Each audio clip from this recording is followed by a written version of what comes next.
फिर एक बार आपका स्वागत है। ब्लेस, आपका स्वास्थ्य आपके हाथ में। अब डॉक्टर साहब हमें कुछ ये बताइए कि बच्चे जब बैठते हैं पढ़ने के लिए तो उन्हें नींद आने लगती है, जैसे वो किताब खोलते हैं, चाहे वैसे वो घूमते फिरेंगे, और फिर उसको अपनी नींद भगाने के लिए चाय कॉफी रात भर जागते हैं और पढ़ाई करने की कोशिश करते हैं। तो नींद उनके लिए कैसे जरूरी है और कैसे उन्हें उस चीज से अपने आप समाधान निकालना चाहिए?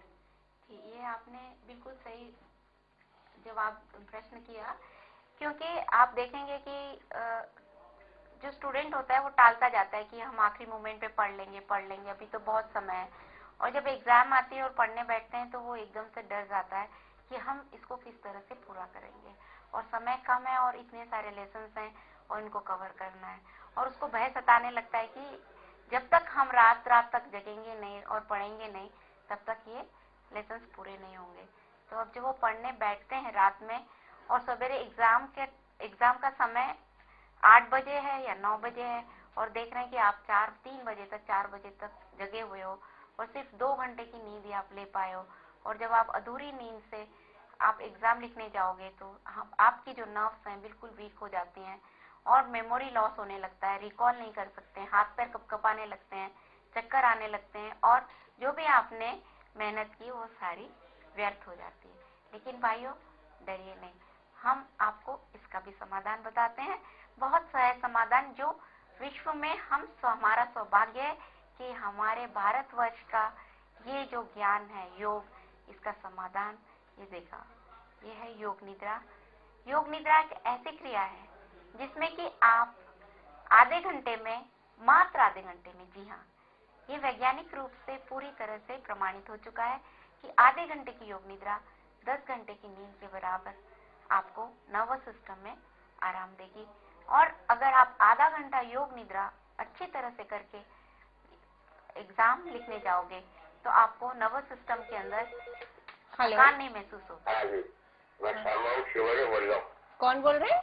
श्यामबाबू शिव, प्रोफेसर श्यामबाबू शिव, केदारनगर। अच्छा, कहाँ से बोल रहे हो? केदारनगर आगरा। केदारनगर। अच्छा, आप अपना सवाल पूछिए। केदारनगर आगरा। जी, सवाल पूछिए आप अपना। नींद नहीं आती है। नींद नहीं आती है? हाँ, सर। अच्छा ठीक है, तो अभी हम डॉक्टर साहब से पूछ के आपके सवाल का समाधान करते हैं, आप इंतजार। जी डॉक्टर साहब, इन्हें बताइए। जी, हम इससे पहले कि शिवहरे जी का जवाब दें कि हम योग निद्रा के बारे में जो बता रहे हैं, जिससे कि शिवहरे जी को भी इससे समाधान मिलेगा कि योग निद्रा सोने से पहले अगर आप भ्रामरी पहले 15 बार करके आप योग निद्रा करें 30 मिनट, तो आपको बहुत अच्छी नींद आ जाएगी और आप महसूस करेंगे कि आप सवेरे बिल्कुल फ्रेश होकर उठे हैं। योग निद्रा पहले तो किसी भी योग गुरु के सानिध्य में करनी है, उसके बाद ये आप सीडी में टेप कर सकते हो या कहीं भी वॉइस रिकॉर्ड करके आप उसको रात को सोने से पहले लगा सकते हो। रात में ही नहीं, दिन में भी, जब भी आप रिलैक्स करने बैठे तो आप योग निद्रा में रिलैक्स करें तो बहुत जल्दी आपको नींद आने लगेगी। उसके साथ में कुछ आसन भी करें। और एक और बात ध्यान रखें, एक छोटी सी टिप हम आपको देते हैं कि सिर में बहुत सारा तेल लगाएं आप, और लगाने के बाद में शावर लें। शावर लेने के बाद उसको फ्रिक्शन से आप खुली हवा में फ्रिक्शन करके वॉकिंग करें तो आपको महसूस होगा कि आप धीरे धीरे आंखें झुक रही हैं और आप रिलैक्स होकर सो रहे हैं। चलते चलते हम एक और टिप देंगे, hot foot bath. Hot foot bath में आपको गर्म पानी में पैर रखना है और 1 गिलास पानी पीना है और अपने पूरे शरीर को चादर से ओढ़ लेना है। और जब आप ऐसे करेंगे तब दिमाग में जो सर्कुलेशन है, ब्रेन का सर्कुलेशन पैर में डाइवर्ट हो जाएगा। और जैसे ही ब्रेन पानी में कुछ डालना भी है क्या? नहीं, पानी में आपको कोई चीज डालने की जरूरत नहीं है, लेकिन उसका टेम्परेचर मेंटेन करना है कि जितना हॉट बेरेबल पॉसिबल पानी हो उतना लेना है और उसको बीच बीच में पानी डालते जाना है। ऐसे 20 मिनट तक आप पैर रखेंगे, धीरे धीरे आपको लगेगा कि सिर में सर्कुलेशन कम हो गया है। जैसे ही सिर में सर्कुलेशन कम होगा आपको झपकी आने लगेगी और आप सो जाएंगे। तो हमने आपको बताया, और इन तीनों में से जरूर आपको उम्मीद है शिवारी जी को उनका जवाब मिल गया होगा। और अब हम पूछना चाहेंगे कि ये जैसे बच्चों के लिए प्रोग्राम चल रहा है कि बच्चों को अपनी डाइट का कैसे ध्यान रखना चाहिए। जी, आपने जो जो सवाल किया उसको, जनरली बच्चे डाइट को नजरअंदाज करते हैं, जल्दी जल्दी पढ़ने में इतने व्यस्त हो जाते हैं कि जल्दी जल्दी सवेरे जाते हैं तो बिना खाए चले जाते हैं या फिर अधूरा सधूरा खाकर चले जाते हैं। तो इस बात का ध्यान रखें कि आप अपनी डाइट का पूरा पूरा ध्यान रखें, बिना खाए एग्जाम लिखने बिल्कुल ना जाएं, दूध और हल्का खाना खाएं, फल लें, है ना, या फिर सैंडविच हल्की सी ब्राउन ब्रेड की, या फिर आप कोई भी जूस ले सकते हैं। जूसेस आपको बहुत ज्यादा लाभ देंगे कि आप बिल्कुल फुर्तीमान रहोगे। और ये याद रखें कि जब भी एग्जाम का मौसम समय हो उस समय आपको बिल्कुल तला हुआ भोजन नहीं खाना है, बैलेंस डाइट लेना है जिससे कि आपका स्वास्थ्य आपके साथ दे और आप पढ़ाई में कंसंट्रेट कर सकें।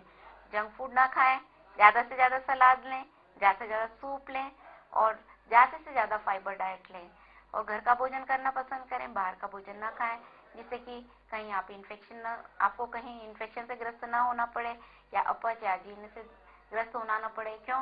क्योंकि आपको बहुत देर लंबा बैठना है पढ़ने में और आपको यू डिजर्व द सक्सेस, और कामयाबी आपको जरूर मिलेगी क्योंकि आप उसके हकदार हैं।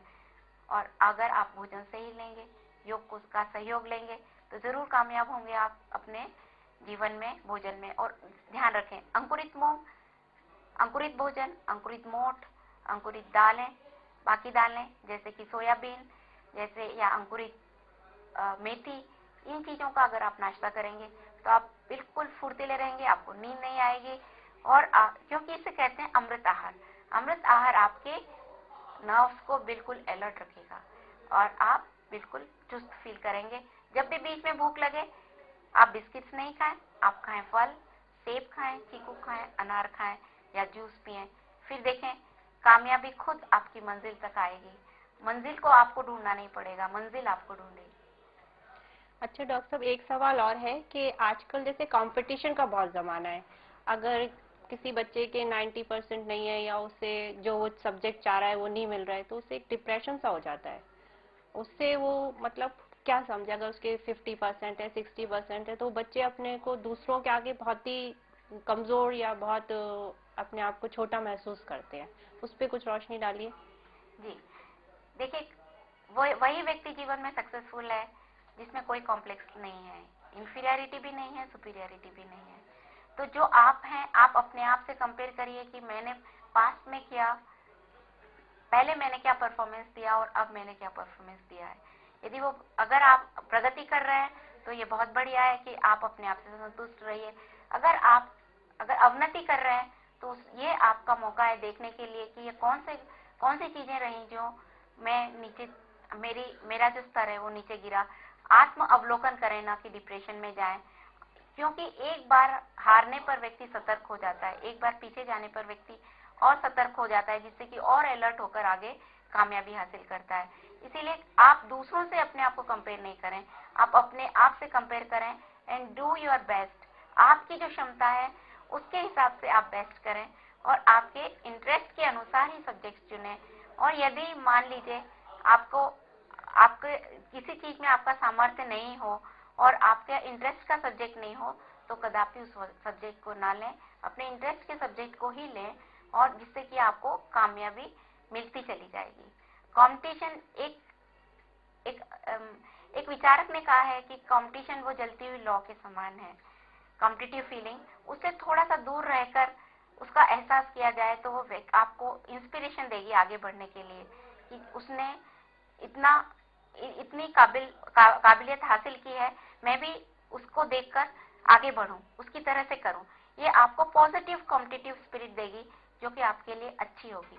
लेकिन आप उसके बहुत नजदीक जाओगे, जैसे फ्लेम के आप बहुत नजदीक जाओगे तो जल जाओगे।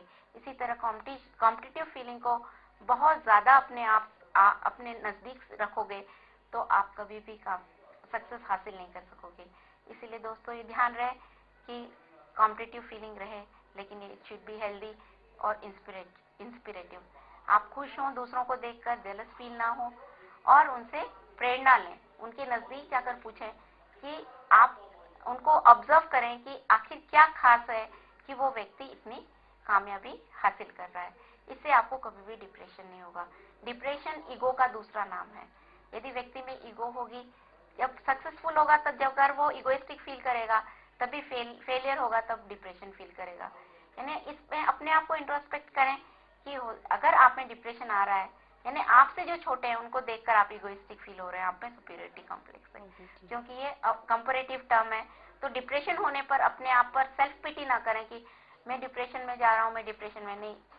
अलर्ट हो जाए, मैं इगोइस्टिक हूँ, मैं इंफेरिटी और सुपीरियरिटी दोनों कॉम्प्लेक्स के परे एक इंडिपेंडेंट बीइंग हूँ जो सतत प्रयत्न कर रहा हूँ आगे बढ़ने का। चाहे मैं चल रहा हूँ, चाहे मैं लुढ़क रहा हूँ, मैं क्रॉल कर रहा हूँ या मैं चल रहा हूँ, चाहे मैं दौड़ रहा हूँ, मैं आगे बढ़ रहा हूँ। इस बात का एहसास हमेशा रखें। कोई डरने की बात नहीं है। अगर आप निरंतर कोई भी काम स्लो एंड स्टेडीली करेंगे तो जरूर आपको कामयाबी हासिल होगी।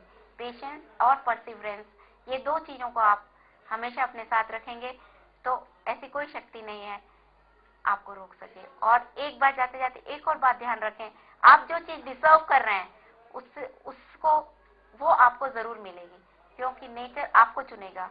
आपको सब्जेक्ट नहीं चुनना पड़ेगा, सब्जेक्ट आपको चुनेगा। क्योंकि आप में इतनी काबिलियत है। इसीलिए अपने आप को इतना बुलंद करें कि खुदा आकर आपसे पूछे कि बंदे तेरी मर्जी क्या है। अच्छा डॉक्टर साहब, एक सवाल और ये है कि जैसे बच्चे मतलब जैसे जाते टाइम ऐसे एक आध कोई छोटा आसन बताइए जो परीक्षाओं के समय वो कर सके इजीली। जी, ये आपने बहुत उपयोगी सवाल पूछा। आप देखिए कि जब आप परीक्षा में जाने से पहले आप शशांकासन में लेते हैं। शशांकासन कैसे करते हैं? वज्रासन में बैठे, घुटने के बल वज्रासन में बैठकर आपको आगे हाथ करके धीरे धीरे दोनों हाथों को आगे करके मस्तक को जमीन से लगा देना है। इससे क्या होगा? ब्रेन में सर्कुलेशन बढ़ेगा और आप रिलैक्स फील होगे। पूरी बॉडी को रिलैक्स कर देना है और लंबी गहरी सांस लेना है और धीरे धीरे सांस छोड़ना है। सांस के ऊपर निरंतर ध्यान रखना है और महसूस करना है कि मेरे सिर में सारा सर्कुलेशन एंटर हो रहा है, क्योंकि ये अलोंग द ग्रेविटी जाएगा। सिर नीचे होगा और हृदय ऊपर होगा, तो आपका रक्त संचार ब्रेन में जाएगा। और जब धीरे धीरे लंबी गहरी सांस लेते जाएंगे और छोड़ते जाएंगे तो ब्रेन की नर्व्स रिलैक्स भी होती जाएंगी।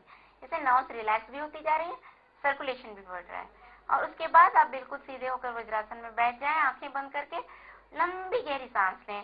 सांस लेते में आप अपने मन में कहें कि मेरे ब्रेन के एक एक सेल में, एक एक कोशिका में स्फूर्ति, शक्ति और मेमोरी इंक्रीज होती जा रही है।